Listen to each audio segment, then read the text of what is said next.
Antigen, antibody, B cells, T cells, innate immunity. बापरे, विज्ञानाचा अभ्यास करताना जीवशास्त्रातले म्हणजे बायोलॉजीचे हे शब्द वाचले की आर्ट्स आणि कॉमर्सच्या विद्यार्थ्यांची अक्षरशः भंबेरी उडते. बरोबर ना? पुस्तकातल्या त्या किचकट व्याख्या वाचून असं वाटतं की हे सगळं पाठ कसं होणार. आणि ऐन पेपरच्या वेळी अँटीजेन शरीरासाठी चांगला असतो की अँटीबॉडी चांगली असते, यातच आपला सगळ्यात मोठा गोंधळ उडतो आणि हक्काचा मार्क जातो.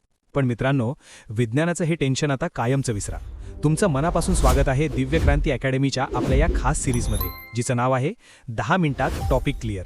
या सिरीजमध्ये आपण परीक्षेला येणारे असे अवघड आणि सतत कन्फ्यूज करणारे टॉपिक्स अगदी हसत खेळत साध्या बोलीभाषेत डोक्यात फिट करतो.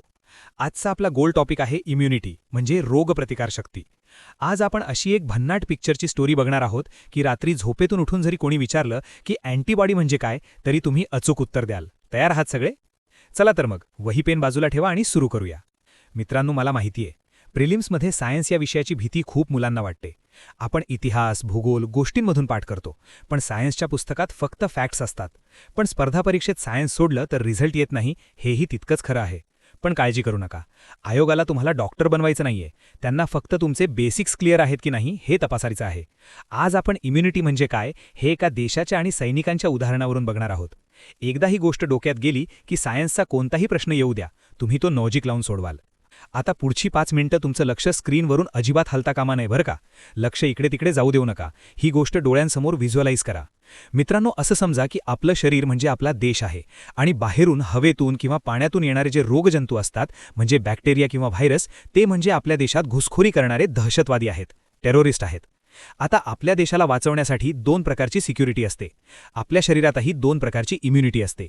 एक, इनेट इम्युनिटी म्हणजे जन्मजात रोगप्रतिकारशक्ती. हे आपले सीमेवरचे लोकल पोलीस किंवा BSF जवान आहेत. ही इम्युनिटी आपल्याला आईच्या पोटातून जन्मापासूनच मिळालेली असते. यांचं काम काय? बाहेरून कोणताही दहशतवादी आला की त्याला तिथेच अडवणे. उदाहरण, आपली त्वचा म्हणजे स्किन, ही जंतूंना आत जाऊ देत नाही. डोळ्यातले अश्रू, पोटातील ॲसिड, हे जवान भेदभाव करत नाहीत. कोणताही अनोळखी जंतू दिसला की त्याला मारतात, म्हणजेच non specific. Number 2, acquired immunity म्हणजे उपार्जित रोगप्रतिकारशक्ती. आता समजा एखादा खूपच खतरनाक दहशतवादी, उदाहरण कोरोना व्हायरस, लोकल पोलिसांना चकवा देऊन देशाच्या आत घुसला. मग कोण येतं? मग येतात आपले NSG कमांडो. ही इम्युनिटी जन्मापासून नसते, ती आपण आयुष्यात जसे जसे आजारी पडतो तशी कमावतो, म्हणजेच ॲक्वायर करतो. यात आपले 2 हिरो आहेत, बी सेल्स आणि टी सेल्स. हे आपले खास कमांडो आहेत. हे कमांडो त्या विशिष्ट दहशतवाद्याला शोधून शोधून मारतात. आणि सगळ्यात भारी गोष्ट म्हणजे यांच्याकडे मेमरी म्हणजे स्मरणशक्ती असते. एकदा का त्यांनी एका व्हायरसला मारलं की ते त्याचा चेहरा लक्षात ठेवतात, जेणेकरून तोच व्हायरस पुन्हा आला तर त्याला दारातच उडवतात. थांबा, आता आपण आयोगाचा सर्वात आवडत्या ट्रॅपकडे वळतोय. आयोगाचा नेहमी प्रश्न असतो, अँटीजेन आणि अँटीबॉडी म्हणजे नक्की काय? खूप मुलं इथे कन्फ्यूज होतात, पण आपली ट्रिक लक्षात ठेवा. अँटीजेन म्हणजे दहशतवादी किंवा शत्रू. शब्दातच लपलंय अँटीजेन म्हणजे वाईट लोक, जे बाहेरून आपल्या शरीरात घुसतात आणि आपल्याला आजारी पाडतात, ते म्हणजे अँटीजेन. हे नेहमी वाईट असतात. अँटीबॉडी म्हणजे पोलिसांच्या बेड्या किंवा बंदूक. जेव्हा अँटीजेन म्हणजे दहशतवादी शरीरात घुसतो, तेव्हा आपले बी सेल्स कमांडो एक खास हत्यार बनवतात. त्याला म्हणतात अँटीबॉडीज. या अँटीबॉडीज त्या दहशतवाद्याला जाऊन चिकटतात आणि त्याला नष्ट करतात. म्हणजे हे आपल्या शरीराचे रक्षक असतात. सोपं आहे ना? अँटीजेन म्हणजे चोर आणि अँटीबॉडी म्हणजे पोलीस. आता आयुष्यात कधी कन्फ्यूज व्हाल का?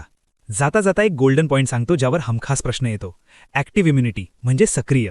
जेव्हा आपला देश स्वतः लढतो आणि स्वतः हत्यारे बनवतो, तेव्हा त्याला ॲक्टिव्ह म्हणतात. उदाहरण, आपल्याला एकदा आजार होऊन गेल्यावर तयार झालेली ताकद. पॅसिव्ह इम्युनिटी म्हणजे निष्क्रिय. जेव्हा आपण आयती रेडीमेड हत्यारे शरीरात सोडतो, उदाहरण, सापाने चावा घेतल्यावर आपण अँटीवेनम इंजेक्शन घेतो, किंवा आईच्या दुधातून कोलेस्ट्रॉलमधून बाळाला ज्या रेडीमेड अँटीबॉडीज मिळतात त्याला पॅसिव्ह म्हणतात, कारण यात शरीराने स्वतः काहीही मेहनत घेतलेली नसते. चला, आता वेळ न घालवता पटापट 1 मिनिटाची क्विक रिव्हिजन करूया. स्क्रीनकडे बघू नका, डोळे बंद करा आणि माझ्यासोबत आठवा. नंबर 1, आपलं शरीर म्हणजे देश, रोगजंतू म्हणजे दहशतवादी. नंबर 2, इनेट इम्युनिटी म्हणजे जन्मापासून असणारे लोकल पोलीस, उदाहरण म्हणजे त्वचा आणि अश्रू. नंबर 3, ॲक्वायर्ड इम्युनिटी म्हणजे नंतर तयार झालेले कमांडो म्हणजे बी सेल्स आणि टी सेल्स. नंबर 4, अँटीजेन म्हणजे बाहेरून आलेला चोर किंवा दहशतवादी.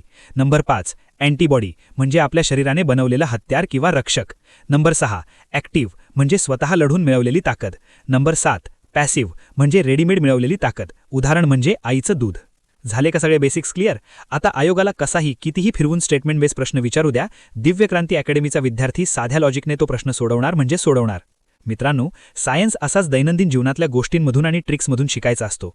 मला पूर्ण खात्री आहे की आजचा हा इम्युनिटीचा टॉपिक तुमच्या डोक्यात कायमचा फिट झाला असेल. आपल्या 10 मिनिटात टॉपिक क्लिअर या सिरीजचा उद्देशच तुमचा मौल्यवान वेळ वाचवणे आणि विज्ञानासारख्या विषयाची भीती दूर करणे आहे. जर तुम्हाला ही ट्रिक खरोखर आवडली असेल तर या व्हिडिओला आत्ताच्या आत्ता लाईक करा. खाली कमेंटमध्ये मला नक्की सांगा की जीवशास्त्राचा म्हणजे बायोलॉजीचा किंवा फिजिक्स केमिस्ट्रीचा कोणता अवघड वाटणारा टॉपिक तुम्हाला या सिरीजमध्ये हवा आहे. रक्ताभिसरण संस्था म्हणजे ब्लड सर्क्युलेशन की आजार म्हणजे डिसीजेस.